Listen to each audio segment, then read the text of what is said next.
Listen, yeah, I'm at a point in my life where, like, I just can't be asked. Like, no. Anyways, I have hair depression, so that's why I didn't want to record any videos, because it was like, nah. I've been good, thanks for asking. How are you? Hi and welcome back to the Estrella Show. I'm looking in the wrong place, aren't I? Hi and welcome back to the Estrella Show. If you are new, then welcome. But if you want to be an Estrellita, what does an Estrellita mean? Well, an Estrellita is a subscriber. If you're liking the video, which you probably are, but that's not the point.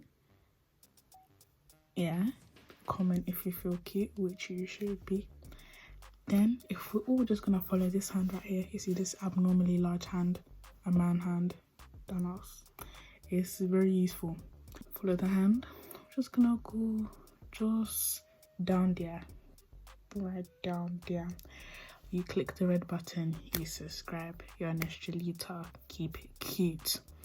So, on today's episode of ANR, if you haven't watched the last episode, you've had plenty of time to do so, but you still can pause this and go watch the last one. It will be somewhere on the screen now, I think. We are going to talk about hip-hop, okay? Because technically I'm supposed to be doing this generating genres this 10. I recognise that hip-hop is one of the newer genres that have been born in the 20th century. But even at that, the history is so deep and so rich. If I try to sit down here, give you the past, present and future of hip-hop on a Christmas Carol thing, it will take a similar length of time as the Christmas Carol film. It will be an hour plus. And I don't have time. And there's a documentary on Netflix which you can watch for free. Well, it's not free. So we're just going to talk about the characteristics of hip-hop. Or rap, let's just say rap, because rap is a better umbrella term. Hip hop, I feel like when people say hip hop, it's like people think of culture more than the music, which is a bit long. Then you have people who think that hip hop is only for black people, made by only black people, for only black people. It's like saying Christianity is made by white people for white people, and we all know that's a lie. I will not let anybody come and tell me any rubbish that white people brought Christianity to black people. You don't know history. Rap, if you don't know, stands for rhythm and poetry, okay? It's more about rhythm than melody. And if you look at the current climate of the rap game, you probably wouldn't agree with that, with like what Drake has done in influencing a new wave of melodic rapping, even though he didn't start it, but he influenced the current wave of melodic rapping. Please know that my King Ludacris and Kanye West, them man there, it's not like melodic rapping was like created by Drake, like the whole singing and being a rapper at the same time thing, but it's just that he's mostly responsible for the new wave. You also need to know that the current state of the rap game is that rap and hip-hop now is pop music. You may not want to agree with me, but pop music means popular music, so the music that the majority of the populace is consuming is pop music. And from that term, yes, a genre has derived from that term, and there are characteristics that share that. It doesn't mean, when people say pop music, it doesn't just mean white people music. It's just that the music tends to share a similar chord progression and similar content in the songs. If you want to look at the Drake formula, one of the key things you need to blow on the charts as a rapper, you need a catchy hook, a simple yet appealing melody that is recitable, a simple 1-4-5 chord progression. Listen, I only did grade 3 music theory, so don't come for me and ask me to explain it. And a well-structured beat that has a build-up, a climax, and tells a story in the beat. So that's current hip hop, but the true hip hop, or like golden era hip hop, is supposed to be a heavy bass line over syncopated drums. Syncopate. Ooh. Because of this relationship between the bass line and the drums, it leads to that stereotypical bobbing of the head when you hear the beat and you're like,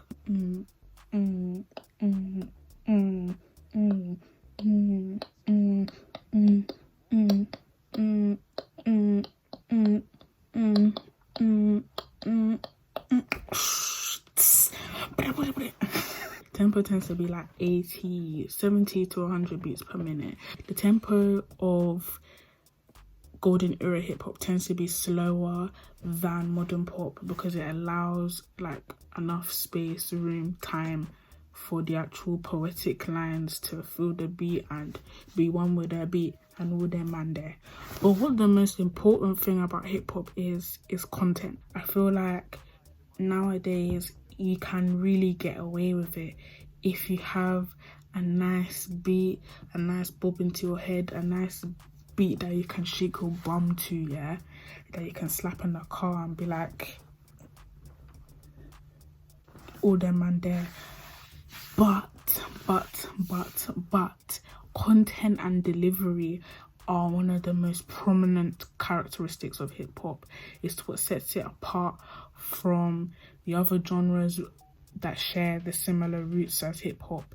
It's what makes it like crack, because what they're saying is just sticks in your head. So someone can just say one word like yellow and you'll just be like black and yellow, like it just stays in your head. So the hip hop enthusiasts that think that music is dead right now would say that modern hip hop has steered a different course because there's a lack of substantive lyrics in current hip hop. I would argue not, because, you know, some people just like looking at what is on the charts and don't listen to more underground, underrated artists that don't make music just to make money. It's poetry, like it's supposed to make you think, it's supposed to make you go it's supposed to make you want to recite it, all them and there. It's about the lyrics, it's about the delivery, it's about the emotions that are evoked after you listen to the song, because that's what makes you want to re-listen to the song, if that makes sense. That's what makes you want to continue listening to the album. It's how you feel, it's how the lyrics stick into your soul on all them on the Nas was able to paint you a picture about inner city life. Others were able to give you deep, meaningful lyrics about current social issues. Queen Latifah, Tupac, you know what I'm saying? Then there was those that are intensely introspective and very insightful, like Mos Def.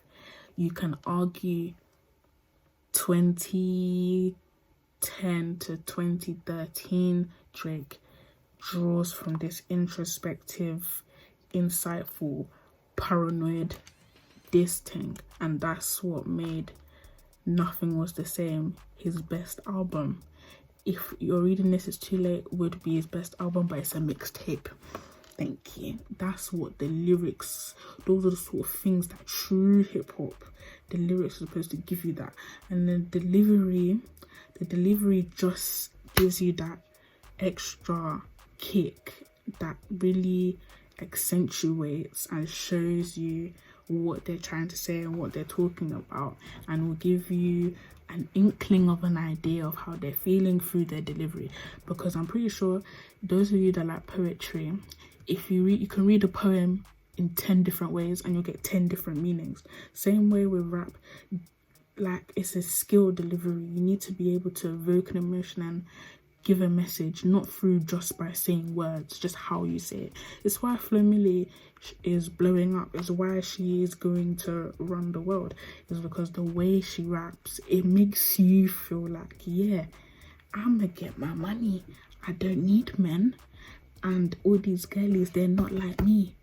Apart from that, hip-hop is known for samples. It's really interesting, and it's why that's why producers like Dr. Dre and creating the fusion of G-Funk, for example, did so well, because they used different samples and were able to turn it on its head, create something new that somebody can come and rap about violence on. It's an art form. The use of samples, it takes initiative. I forgot the name of the shop, but there used to be one shop like in the 90s where all the good producers, they would all go to get records that they can sample. But samples are so quintessential in hip-hop, bro. The samples are normally of soul, funk, jazz, and rock. I don't know any other genre that they sample, but off the top of my head, that's what they sample. It's not like you need to have a sample to have a classic hip-hop song, but even at that, if a classic hip-hop song wasn't made with a sample, somebody will make a song like 10 years later sampling that classic hip-hop song. So sampling is so key. It's so key. I know when I said about lyric content, I was talking about you need to evoke an image, but I feel like some people forget that whilst we enjoy the music, whilst we like bopping, in its origin, rap is a sport. The break in between, like a DJ doing a diss 10, I don't know the words right now, but the breaks in between, that's when they would come spit a couple of bars and all them and there, and you had to compete for spaces. And everybody at that time, if you were a young boy or girl, you had a couple of bars that defined you. You were the one that always spit those bars, and they always used to slap and used to battle people. And because of that, you need to realize that everybody is trying to rap their best, period. It's not RuPaul's best friend race, bro. It's not every day lovey kiss. No, rap is a sport. You are competing. You are trying to do your best. Yes, a sense of mutual respect is required. Otherwise, you will descend into violence, like Tupac versus Biggie, like Foxy versus Kim. But despite that, it's about, yo, bro, I'm better than you, and showing them why you're better. And that's why the music will sell. It's not just supposed to be the music selling because you're being lazy and just spitting the same sort of bars that you spit 5 years ago. No, that's not what it's like anymore, babe. No.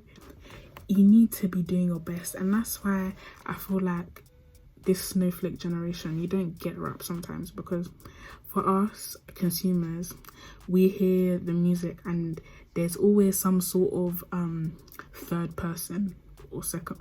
There's also some third person they're referring to, like they're always talking about their teacher that didn't believe in them, or the girls that are still gossiping about them, or like cheating on your girl with another man's girl, all them and there. Like, I feel like we take it to heart and then we start connecting the dots, feeling like, oh, he's definitely talking about this rapper, or oh, Nicki's definitely talking about Remy, or all this stuff. And as I said, rap is a sport. More often than not, more than you would realize, they are talking about people that they know in their own social circles that aren't famous, that are still gossiping about them in the hood. You know, like it's actually not that deep. You need to realize it's not everyday beef, it's not everyday argument.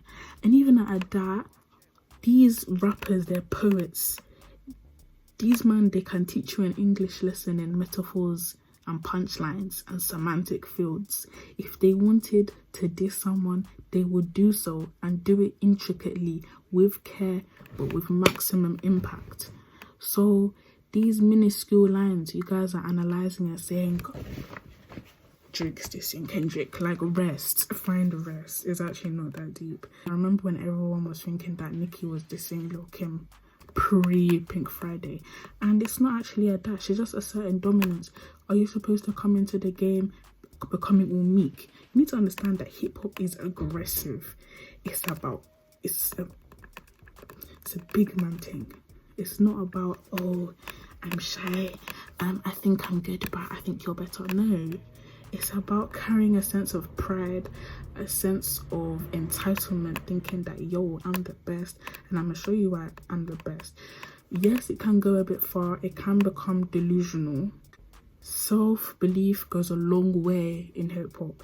If you come into the game like, I'm the best, I'm gonna push myself to always deliver on any feature I get, I'm gonna push myself to write the best lyrical content, I'm gonna push myself to rap on different types of beats, great beats, not just the same beat, I'm gonna push myself to talk about different things, I'm gonna push myself to be a little bit vulnerable. It's a competition. You're trying to outsell everybody's fave. It's not about coming into the game hands and knees on the floor, begging and crawling for recognition. No, you demand it.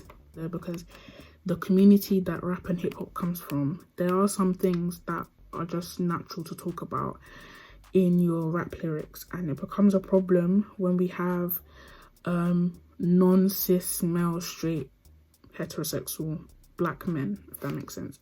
Like, there's always some sort of rhetoric, there's always some sort of profanity, sexual explicit lyrics, violence, and racial, social issues that are mostly linked to the cis straight black man. And it gets kind of long if you're not that, if that makes sense.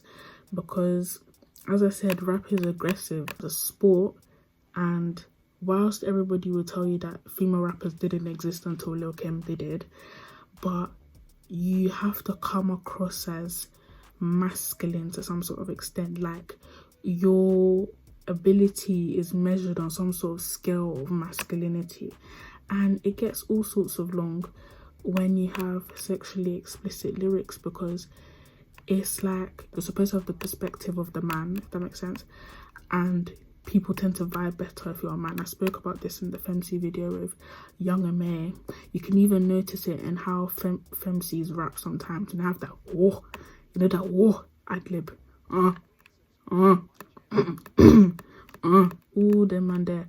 Like, you can tell it's a grunt. It's supposed to be aggressive, but aggression is somehow tied, linked, and inextricably linked to masculinity. So it gets all sorts of long sometimes. And that's like the female perspective. Then deep and LGBT, like gay, lesbian, bisexual, transgender perspective. It just gets all sorts of long, mate. It just gets all sorts of long.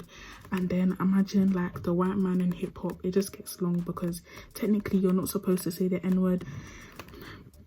Because if you like, as a white man, technically you're not supposed to talk about the N-word. And there is a lot of stereotypes in the community that hip-hop and rap come from, that only black people suffer and white people always have success. So then there's that awkward part where you have poor white people who are rapping about, oh, teachers didn't believe in me, I have to save my mum out the hood, we were doing violence, we were doing drugs, you know what I'm saying? But we here now. Like, it gets awkward because now people are like, but did you really struggle though? Was you black though? Like, I remember when Drake in like 2014 or 13, like everybody suddenly remembered that he was mixed race. Yeah, when Started From the Bottom dropped, everybody remembered that he was mixed race and he had a Jewish mum. And I'm not saying it, they did, but everybody was like, oh, but did he really struggle though? I swear you were kind of rich still. Like, it's long. To make it clear, yeah, we live in a multicultural society and secularism is on the rise. So everything goes right now, okay? Let's actually not have rigid beliefs and carry them in hip-hop. Like, as long as it does the bare minimum, you can do whatever you bloody like, mate. Hip-hop is probably the only genre that wouldn't exist without other genres. Like, I'm being so real. So, in origin, we were already taking influence from different areas of life. So, I feel like it would be counterproductive and very, very hypocritical if we were not to be accepting of those who have different influences or bring in a different influence into the rap game, and now you're like, whoa, why are you doing that? That's not traditional hip-hop. I'm talking to the people who don't listen to mumble rap, whatever the hell mumble rap is. I don't know what that is, but yeah, I've already talked about misogyny and hypermasculinity. Young M.A is not the best female rapper alive. Don't talk to me. Don't want to hear it. Foxy Brown is better than Lil Kim, and that's because all of you guys are colorist. And that's on that. I don't want to hear no rubbish about Nicki Minaj as the Tupac of this generation. We need to stop this comparison, wahala. Yeah, just leave people on their own. Rap is a sport. It's about, can I outsell your fave? That's where the whole coastal thing between East, South, Midwest, Dirty South, London. I hope you enjoyed this video because it makes a lot of sense. I'm just gonna end it here.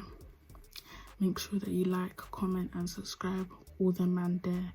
Make sure you have a wonderful day or have a wonderful sleep if you watch me at night. And yeah, stay blessed, don't stress. Too anointed to be bloody disappointed. Okay, so I'm looking at you, don't break my heart. Estrella out.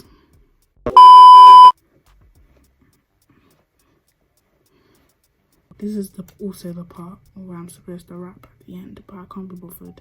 And yeah, I need sleep, so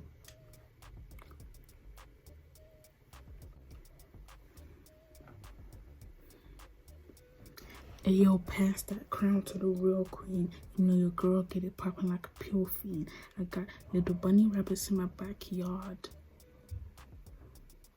So stop fronting, mommy. You don't gotta act hard. You my son, no daddy. You were fill in the blanks. It's not a nice word, so I wasn't gonna say it, you know. No profanity. Okay, bye.